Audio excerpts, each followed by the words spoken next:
پروردگارا برای ما ایمان را محبوب بگردان و در دلهای ما پروردگارا ایمان را زینت ببخش و خدایا به سوی ما بد بگردان کفر را و عملهای کفر را و فسق را و گناه را و خدایا بگردان ما را از جمله رستگاران. اللهم اعطنا ایمانا صادقا یقینا لیس بعده کفر. خدایا برای ما چنان ایمانی صادق و یقین نصیب بگردان که بعد او خدایا کفر نباشد، تغییر یافتن ایمان در ما نباشد. و خدایا در دل این جمعیت ما محبت خودت را، محبت پیغمبرت را، محبت اسلام را، محبت قرآن را، محبت جمیع مسلمین روی دنیا را خدایا جایگیر بگردان.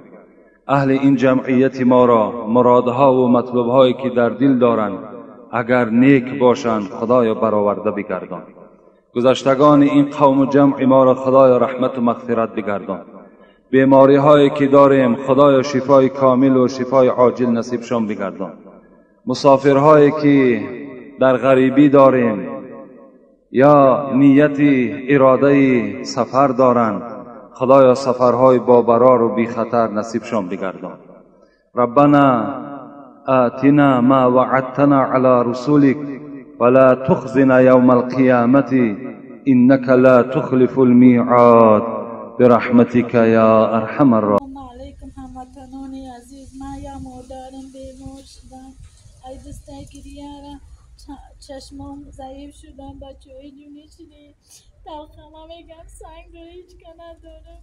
خنک زمستان شد خنک شدم جیگرم در بینم بچه های جو از برای الله دست به دست مادر یادم کنه ثواب میگیری یکم بیرم در بینم بچه های جونی شدی من جلوی ماکنم ایجوره شینم که وقتی رشتگیم یا بچه هک دارم او بیچاره مکتب میرم و میویم تاکسی برم میگیرن در بیرم و میبرونم بچه های جو برس برای الله کمکم کنه ثواب میگیره اما هم در بینه بچه های جونی شده مادرت آشا بگیره خدا اجای دنیا آخرتت بیتی بچه های جونی شده از برای الله کمکم کنه سلامتی خوب نیست. رقم های من 912 79 دوشنبی سیتی دور قبول اکرام بچه های جونی شده نه مادرت تنها نگذاره بچه های جونی شده نه چشماتو ببرو بچه های جونی شده من کمک کنه ندلا و دکو بینده هم در بینه بچه های جون جلوی مکنم و میرم اجا کار میکنم اتی بچه میرم کار میکنم یکی کنم میرم میگم که دل با دست آره دلی منو بیاره پروردگار خدا در کنار برات میدیه بچه های جون من جلوی الله کمکم کنه که بریش کنست کمکم کنه بچه های جون نشید ثواب بگیره. بابای لنگری با غرض که فیتا باشکا دوش مساج خودی حجامه را رایگان برای مردم برای گذاشتگیم و همچنین میتونن از ما گیاهای با نرخ ارزانی دسترس کنند. اینا مثلا فیتوسویچا برای پروستاتیت خون گرفتگی و همچنین کسلای زنانه مالوشنیسه اروزه کیست میومی و دیگر غیره ها. اینا نمره این آدرس ها بیایم ما در مسکو مترو والگاگرادسکی پراسپکت قرار داره. جمعه پیشین صحبت ما و شما در باب فضیلت امر معروف و نهی از منکر بود. الحمدلله که ما و شما دو جمعه پیوسته از فضیلت های این امر معروف و نهی از منکر آگاه شدیم که در کدام مسجد، در کدام خانه، در کدام گوشه امر معروف و نهی از منکر صدا دهد از گفت پیغمبر خدا که اون موضع در محاصره ملائکه های رحمت می افتد و از بالای سر اون طایفه ها رحمت الهی می بارید است.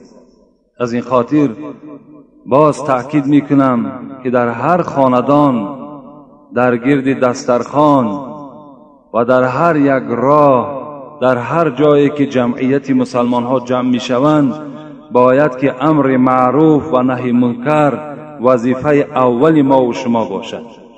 زیرا رسول اکرم می گوید لیس یتحسر اهل الجنه الا علی ساعت مرت بهم لم یذکر الله تعالی فیه.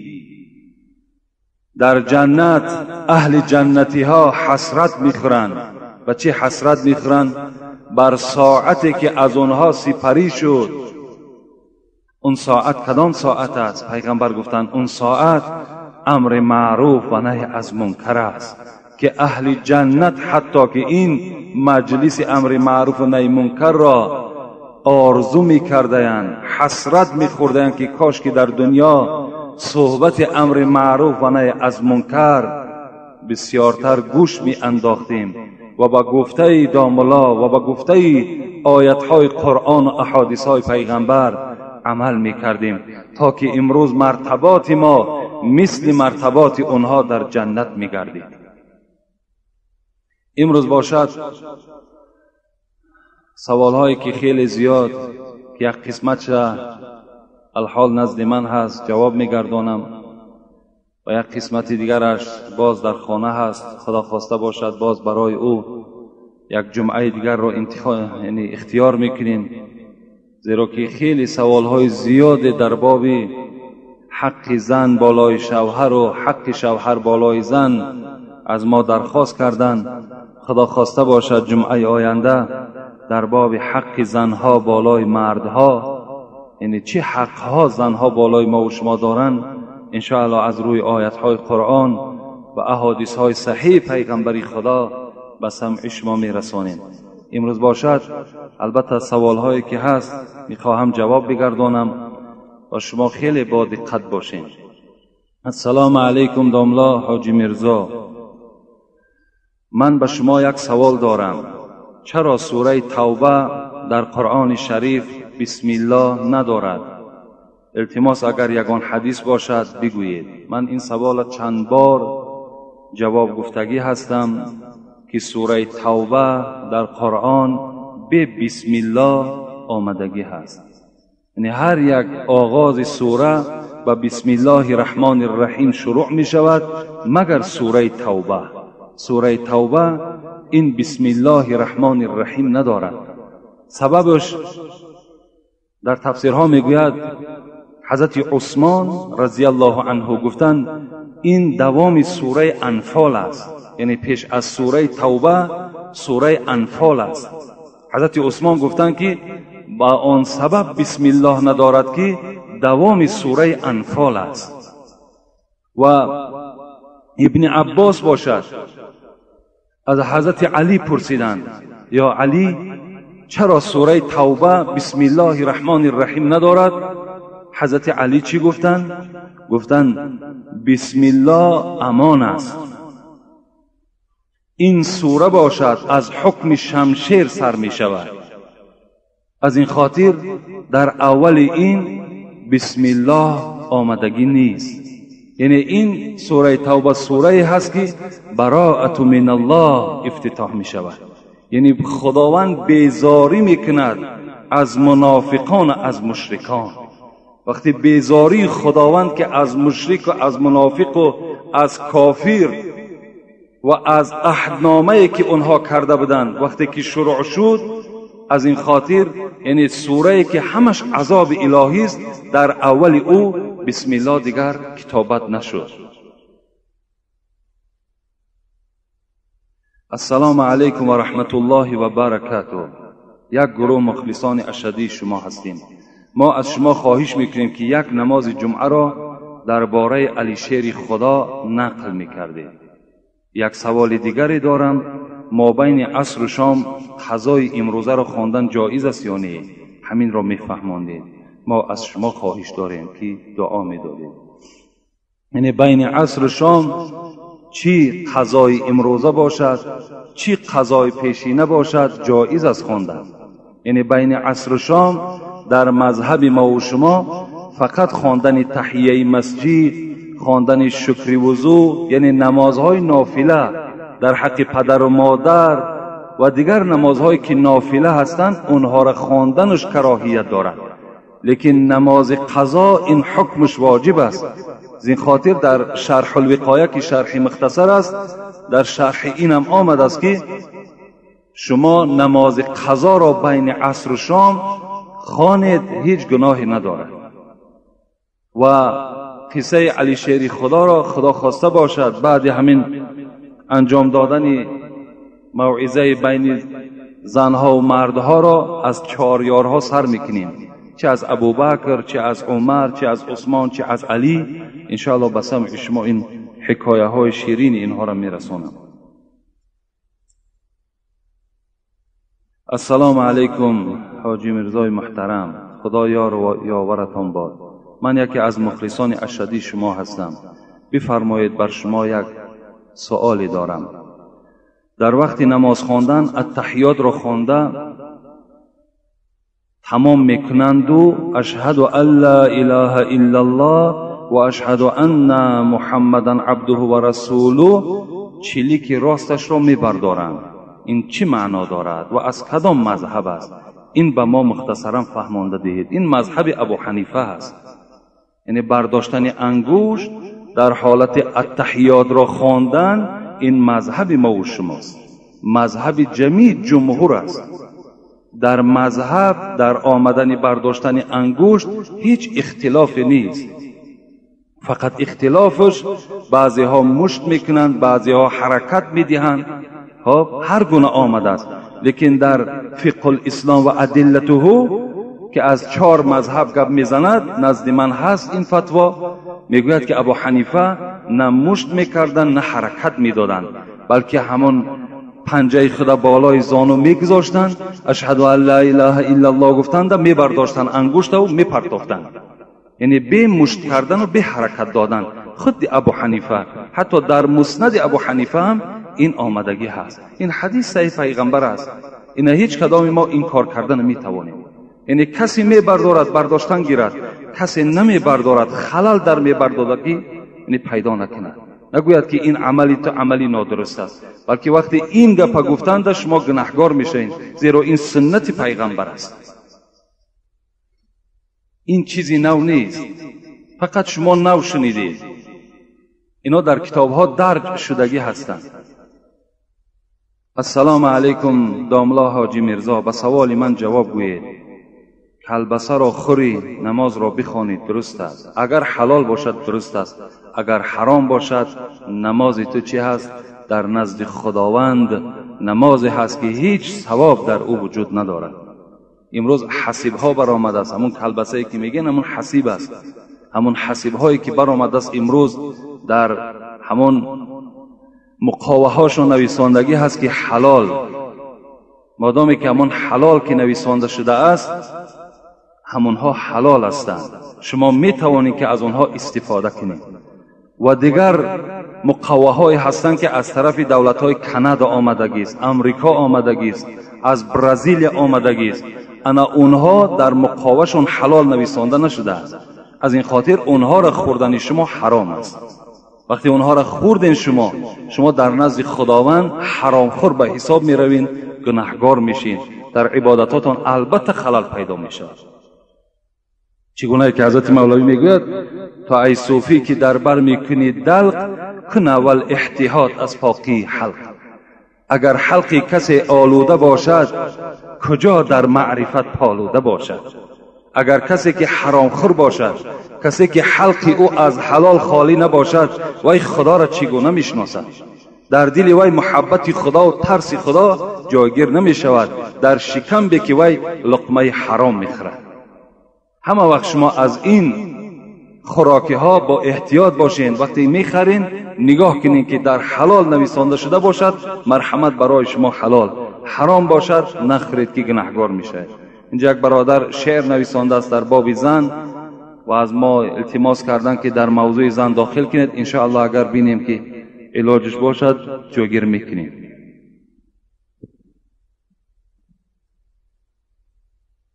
السلام علیکم داملای محترم، از شما خواهش میکنم که به سوال من جواب گردانید.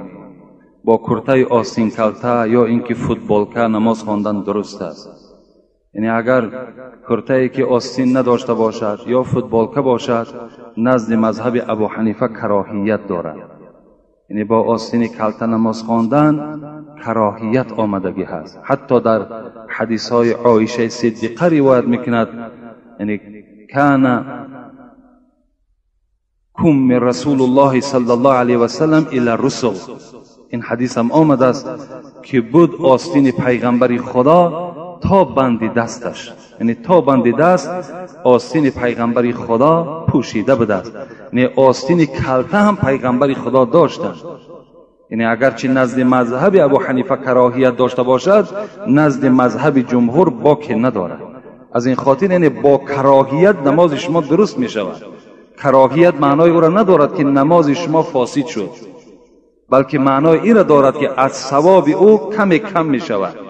از این خاطر مادامی که اگر ضرورت باشد باک ندارد، لیکن بی ضرورت باشد کرته های آستین کلته داشته باشین، از اختلاف و گپ زیاد پیدا شدن همون کرته آستین دراز پوش نمازتان خوانید. لیکن ضرورت باشد باک ندارد.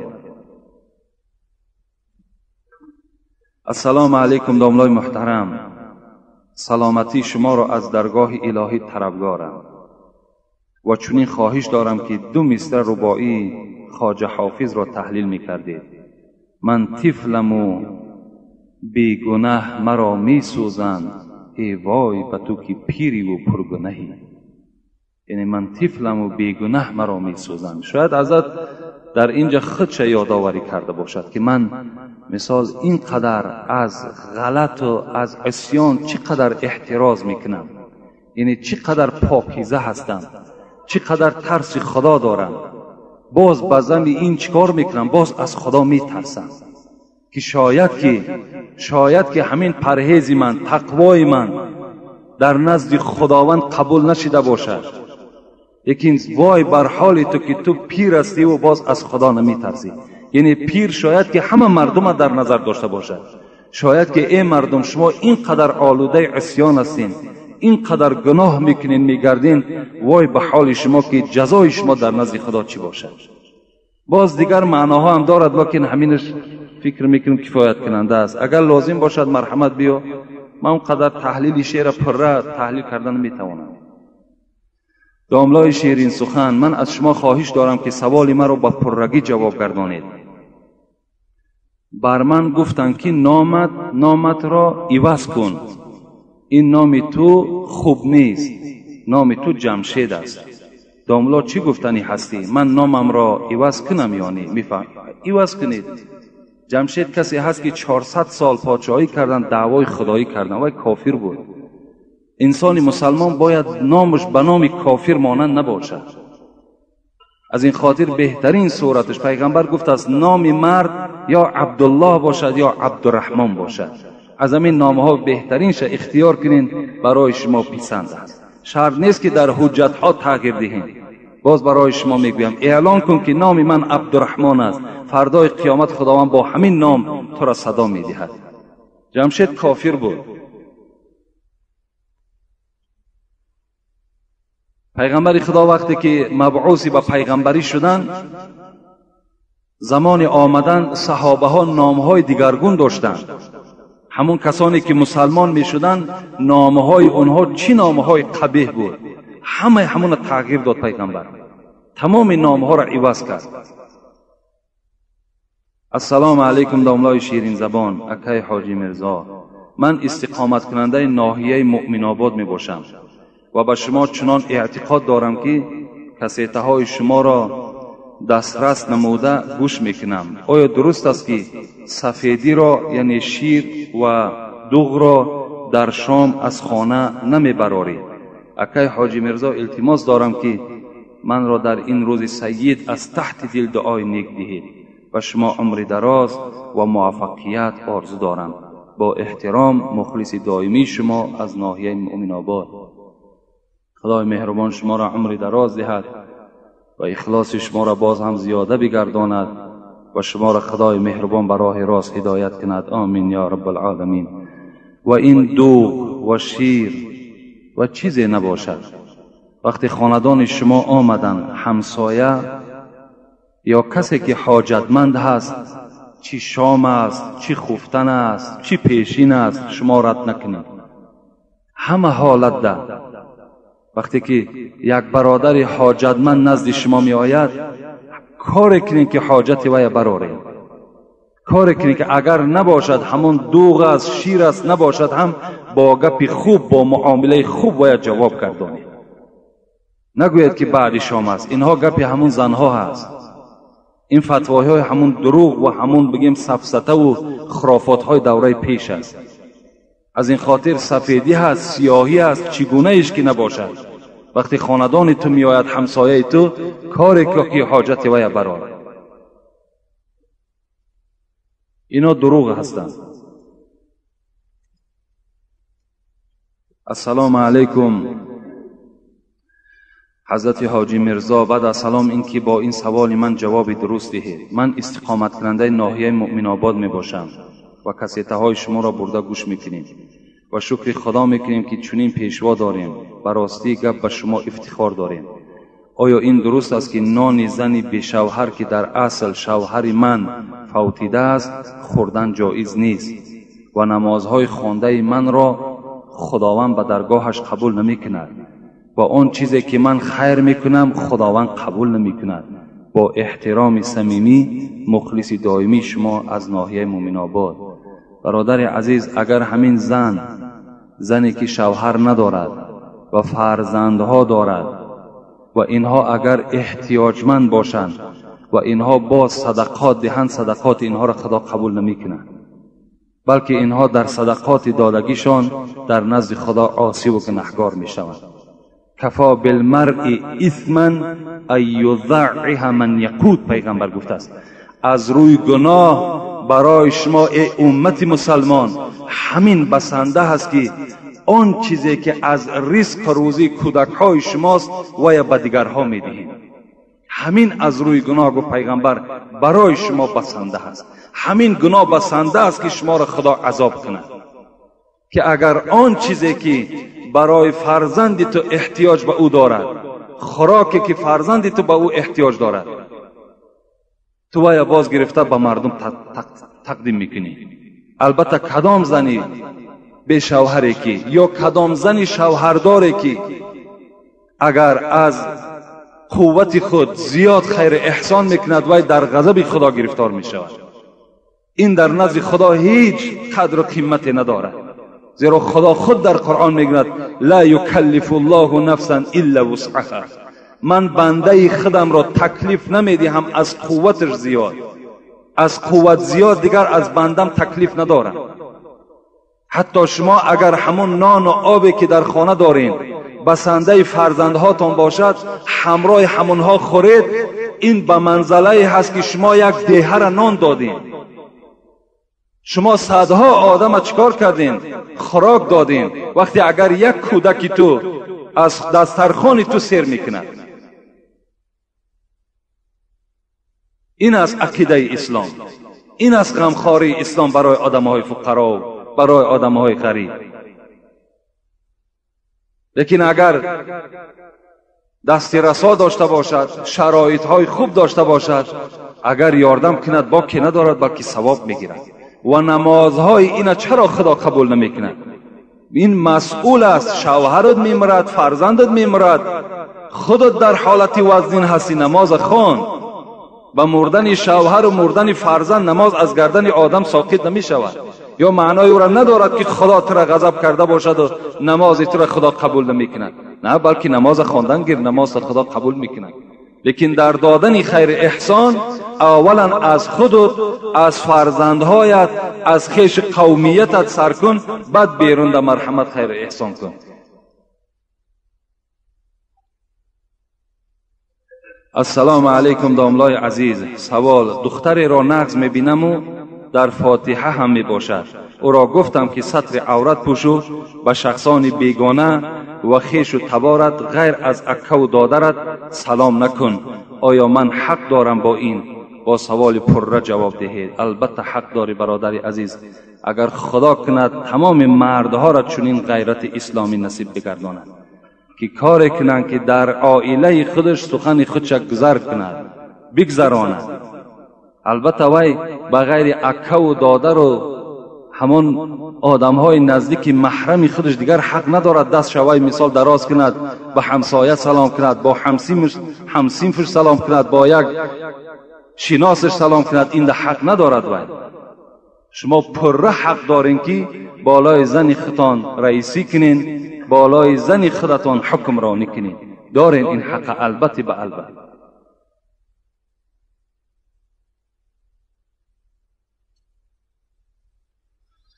السلام علیکم داملای بی نهایت مهربان و داملای عزیز. خواهر من با من قهری شد برای آن که من نگذاشتم که او فتح پوشد. باز عقیده دارد که از حضرت امیرجان با این لباسش دعا میگیرد. آیا این عقیده حقیقت دارد؟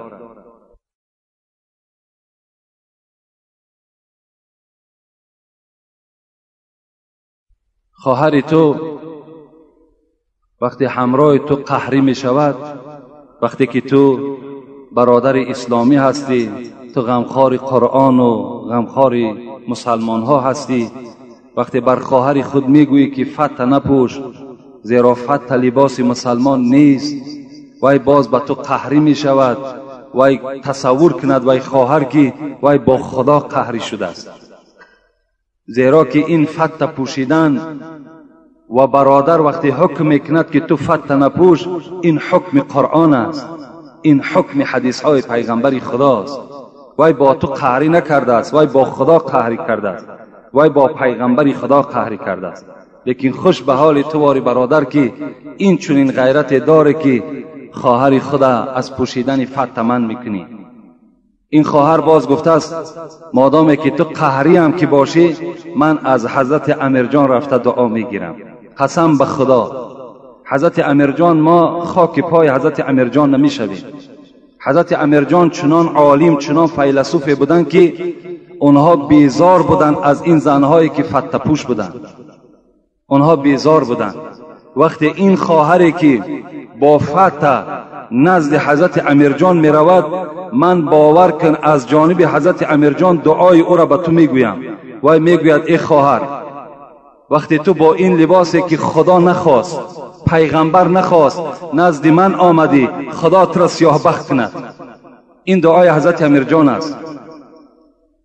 خدای مهربان میگوید دعا میکند حضرت امیرجان که اصلا تو را فرزند سالم نصیب نگرداند. ای بدبخت، تیزتر از نزد من گم شو. این دعای حضرت امیرجان است. زیرا من پیرو قرآن هستم، من پیرو حدیث های پیغمبر خدا هستم، من پیرو دین یهود نیستم، من پیرو تقلیدهای زنهای غرب نیستم، من مسلمان هستم.